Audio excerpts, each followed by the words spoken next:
The views and opinions expressed on this program are those of the guests appearing on the program and do not necessarily reflect the views and opinions of 8 News Now or Nexstar Media Group. Tonight on Politics Now, a change in leadership. Homeland Security Secretary Kristi Noem gets fired. The Capitol Hill testimony before the change. That would be dramatic if they could just release what we already know exists.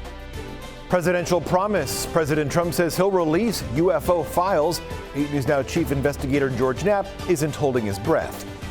And guns in schools, what local police say is the driving force behind the problem.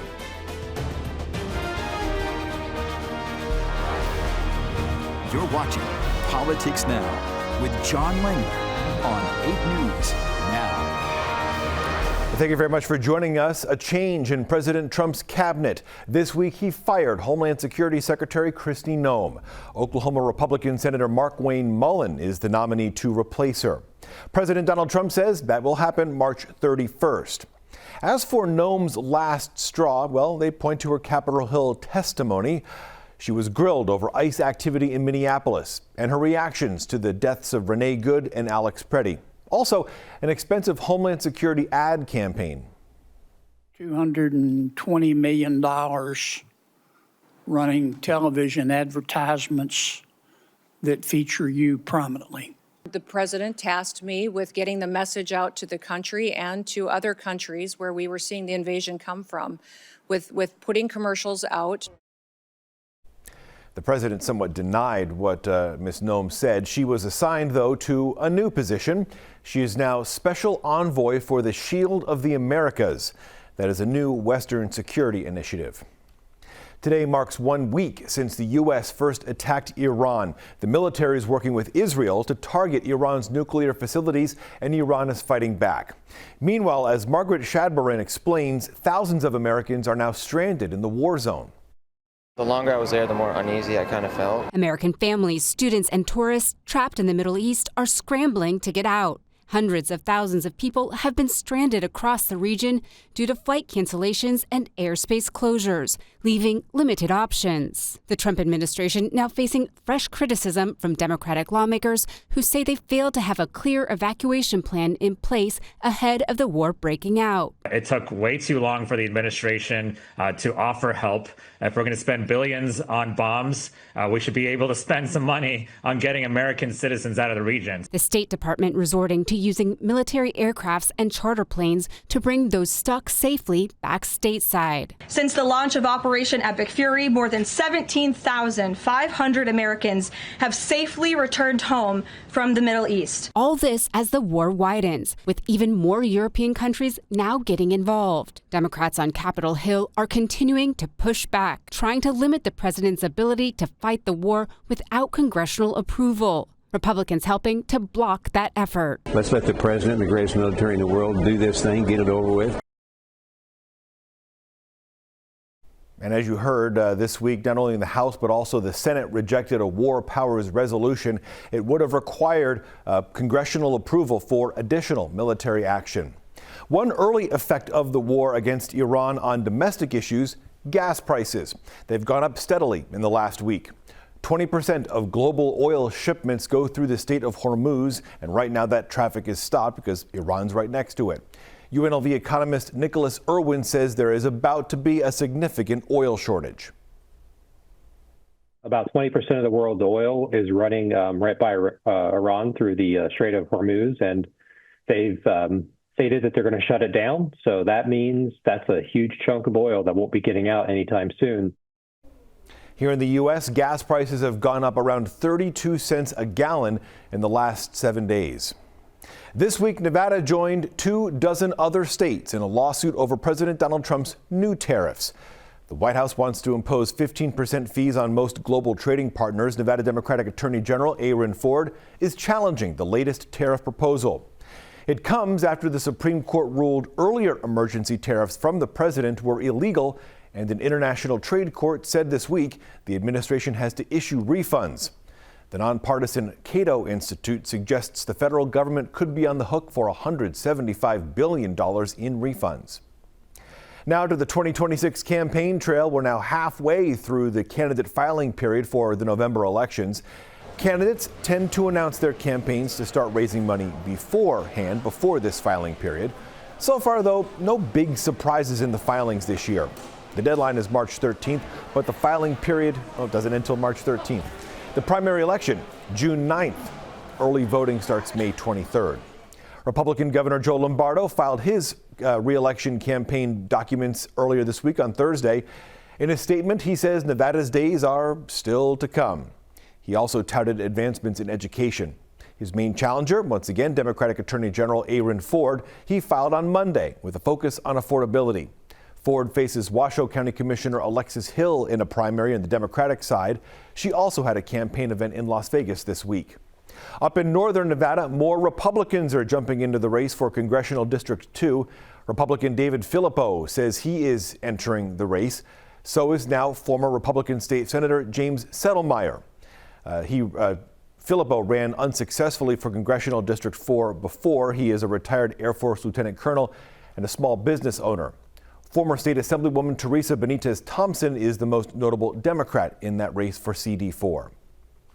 Keeping children safe at school. It's, of course, a daily task for CCSD and its police department. This week, it testified before state lawmakers about juveniles and guns. 8 News Now education reporter Joshua Biguero has that story. Nevada lawmakers brought officers from both Clark County School Police and Metro to discuss gun violence, touching on how to keep juveniles away from firearms. Metro says juvenile homicides went down from 18 in 2024 to 5 in 2025. They credit a juvenile task force for the decrease. Now, CCSD PD says that 16 juveniles from July of last year to February were found with guns. They told officers they had the guns for protection. CCSD PD says more than half of all confiscated guns were tied to gang activity. Metro says this is partly why they're asking lawmakers to increase the penalty of when a juvenile gets caught carrying a gun. We have encountered individuals that have been caught with a firearm that are juveniles, and then we subsequently rearrest them again for possessing a firearm. And we do have the anecdotal evidence from our interviews that they understand that the law is just a misdemeanor, and they know that it's going to be a slap on the wrist. Typically, when we're recovering a gun off a juvenile, I believe the only ones that I've ever talked to have been male students. Typically, if we have females that are in possession of other types of weapons, normally those are going to be things like pepper spray, taser, things of that nature. And a lot of them are talking about having to ride the bus home, public transportation on the way home. CCSD PD says to prevent guns from being on campus, they do random searches each week at certain schools. Now, while half of the guns police seize from students are gang affiliated, CCSD PD says there are also kids carrying with guns to protect themselves from bullies. The district also has 8 social workers on staff to help these students. Reporting in the newsroom, Joshua Piguero, 8 News Now. Metro Police says it wants to increase the penalty for juveniles caught with a gun. Right now, it's a misdemeanor. Law enforcement wants to bump that up to a gross misdemeanor, similar to the charges for adults. Also within Clark County School District, a glimpse into a future with fewer students. This week, CCSD published a draft plan for the future with possible school closures. CCSD expects enrollment to drop by about 33,000 students in the next 5 years. Administrators are now preparing for that decline, and that could include consolidating, closing, and renovating campuses. When it comes to projections, CCSD says it's a numbers game. You'll actually track live births, so they can look at hospital birth record data, and especially when we get beyond the 5-year mark of projections, our projections are pretty accurate because those students actually exist. The plans for this potential consolidation or school closures, they have not been approved yet by the Board of Trustees. This week, Attorney General Aaron Ford asked the state for more money to fight a long legal battle. It involves the Coyote Springs project. The developers are suing the state for $2 billion. Coyote Springs was proposed as a bedroom golf course community about 50 miles north of Las Vegas. It was going to be kind of a mini city in Lincoln and Clark counties, with 160,000 homes, 10 golf courses, and several casinos.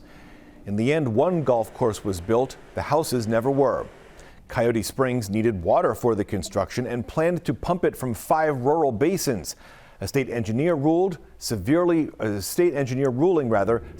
restricted that water access. and developers are challenging that decision. We also know we're defending a claim against state water engineer. We've had to retain counsel to defend against claims of $2 billion brought by private counsel for the failed Coyote Springs project. Trial is this year. A key to the legal fight is the focus on water rights. In Nevada, water belongs to the public, not individual properties. Nevada, meanwhile, is reversing course on new SNAP food benefit requirements for a few months. The state declared about 44,000 unemployed people ineligible because they were able-bodied adults without dependents. The new requirements are they have to have worked 20 hours a week, either volunteering or job retraining. That also counts in addition to looking for work. Now the state will keep paying benefits while a court case challenging them is sorted out. Next on Politics Now, how much danger are we in? An exclusive sit-down with the FBI about that suspected biolab in the Northeast Valley. Also, California Governor Gavin Newsom campaigns in Las Vegas. We'll have the focus of his trip on Politics Now.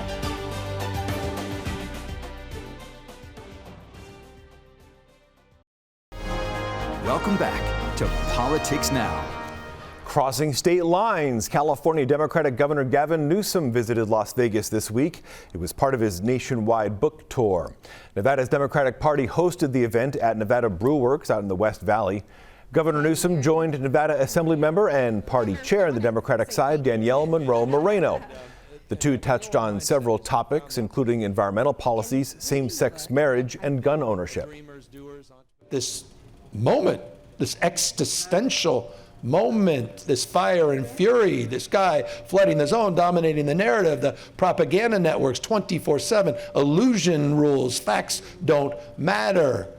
This guy who wants to bring us back to a pre-1960s world. Governor Newsom there referring to President Trump. He did not touch on Nevada topics.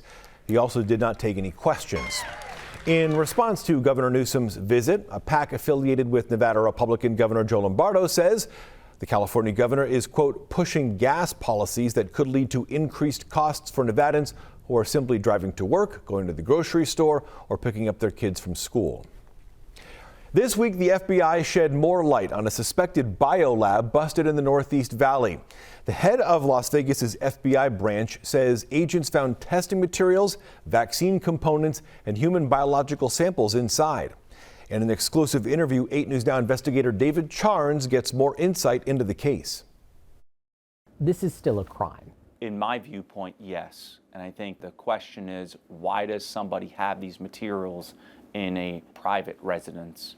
That's not a doctor, not a lab, not a licensed medical facility of any sort. It's an East Las Vegas garage where the FBI says someone was storing testing materials and human biological samples, like blood and urine. The FBI Metro Police busting the house in January, calling it a suspected biolab. FBI Special Agent in Charge Christopher Delzato now says the investigation is pivoting to a different phrase. I would describe it as a biostorage facility where a lot of the remnants from what we know as the 2023 Reedley lab seem to have been stored in this garage for years. Possibly 3 years after authorities in California raided a different biolab, this one outside Fresno. In that case, David He, who owns the company that owns the home raided in Las Vegas, faces charges for allegedly selling mislabeled COVID and pregnancy tests. Inside that California lab, officials seized pathogens they suspect included HIV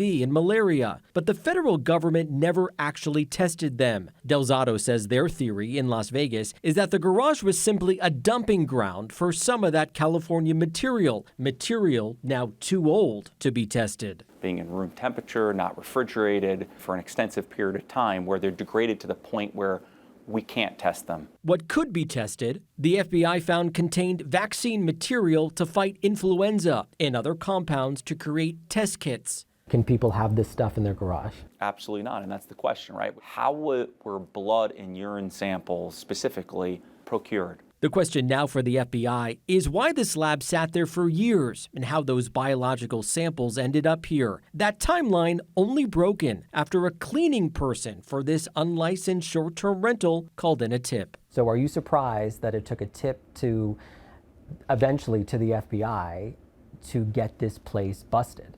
Am I surprised? I would say I'm not surprised, because in a lot of the cases we have, it takes that one tip to illuminate a new network, a new subject, a new location. And that was David Charnes reporting. Right now, it is unclear what these findings mean for the ongoing criminal cases. David He, who you heard about in the story there, he owns the company connected to the Northeast Valley home. He's already in federal custody for what happened in California, and he goes on trial next month. The local home's property manager, though, does face a state charge connected to the raid, but those charges could be amended based on these findings. This week, President Donald Trump's nominee to lead the Bureau of Land Management moved forward over the objections of a Nevada senator. We're talking about former New Mexico Congressman Steve Pearce. BLM, as you know, controls about 2/3 of Nevada land.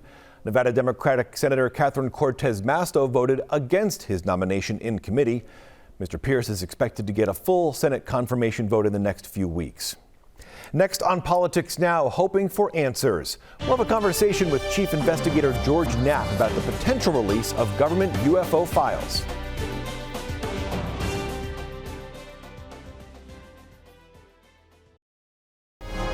You're watching Politics Now. President Donald Trump is directing federal agencies to release all government records related to UFOs, aliens, and extraterrestrial life. But the president stopped short of saying they exist.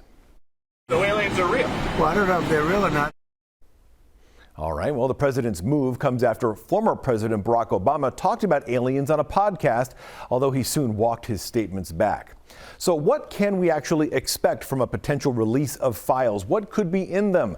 We have the foremost expert on the subject here at 8 News Now, Chief Investigator George Knapp.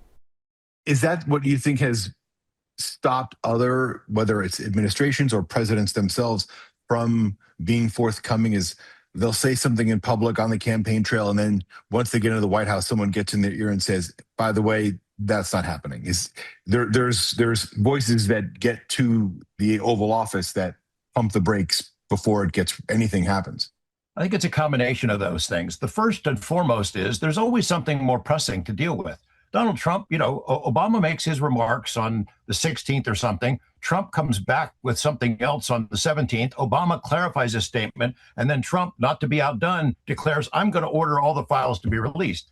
But the order he issued is not an executive decision. It carries very little legal weight. I think he expects people to do what he says. Understandable, he's the president, but there are all kinds of barriers. So yeah, I think when people get into that office and they're demanding answers about UFOs, someone does whisper into their ear and tell them, A, it's a bad idea because, number one, there are inevitable conflicts with national security. If you believe, as I do, that we have some of this material, these craft, and we're trying to figure it out, and that there is a race to master this technology, a race with the Russians, the Chinese, maybe the Israelis, maybe the Iranians, but we're all trying to figure out the same answers. We don't want to tip our hands to other nations that are trying to get the same technology, because whoever makes a breakthrough first, if that ever happens, you win. At this moment right now, let's say President Trump does release documents of some kind. What's the first thing you want to look for? What's the first thing that you're immediately trying to see? I'd like to see contracts, signed agreements between the U.S. government, Department of Defense, CIA, whoever it is, with these military contractors, the big contractors like Lockheed, Northrop Grumman, and SAIC, the companies that we suspect with good reason are involved in trying to reverse engineer this technology. If such contracts exist and they spell out what the agreements are, that would go a long way to explaining the kinds of work that Americans have paid for all these years without ever being able to know what was going on. There is some low-hanging fruit, John, that could be Trump could actually get it if he issued an executive order and forced the release of this material. And I can tell him right where it is. It's at the Defense Intelligence Agency. The DIA had a program based here in Las Vegas. Contract was given to Robert Bigelow's company, Bass. They produced more than 100 thick, highly detailed intelligence analyses of different aspects of the UFO mystery, including the Tic Tac case and some of the other big famous unsolved UFO incidents. That material is a gigantic storehouse of information that would shed a lot of light. Now, I've talked to Congress twice about those files. If you ask the DIA, hey, can we see it? If you file a FOIA right now, they'll say, we don't know what you're talking about. We don't know where that is. I can tell you flat out that that stuff exists. I've seen it. I do not expect any real big surprises, such as, hey, this is who was working on the recovered crashed saucers out there at Area 51. That stuff is never going to see the light of day, in my opinion. I don't think they're ever going to admit it. And I would not hold my breath for a president to ever step forward and say, I'm going to level with you folks. We've been visiting and interacting with non-human intelligence throughout human history. We don't know why they're here or where they're from or what their long-term plan is. Thank you and good night. It's not going to happen. I think it would disrupt any presidency that entertains that idea, that it would be hard for them to get anything done. I think it would be extremely upsetting to a large segment of the population. And I'm not sure anyone can accurately predict how humanity would react to such an announcement. So I hate to be George the Downer here, but I'm not holding my breath. I mean, I people like me keep plugging away, trying to hammer away at the secrecy, because I think humanity does have a right to know about this stuff, at least to some level, not maybe how to build our own flying saucer, but to know there's something that has been interacting with us. I know it sounds crazy, but I think it's real. I think there's enough evidence to prove that it's real. And, folks like us are going to keep plugging away at it. George talks about this even more on Mystery Wire on our 8 News Now streaming channel. You can download that on most of your smart TVs. It is free. We're back after this.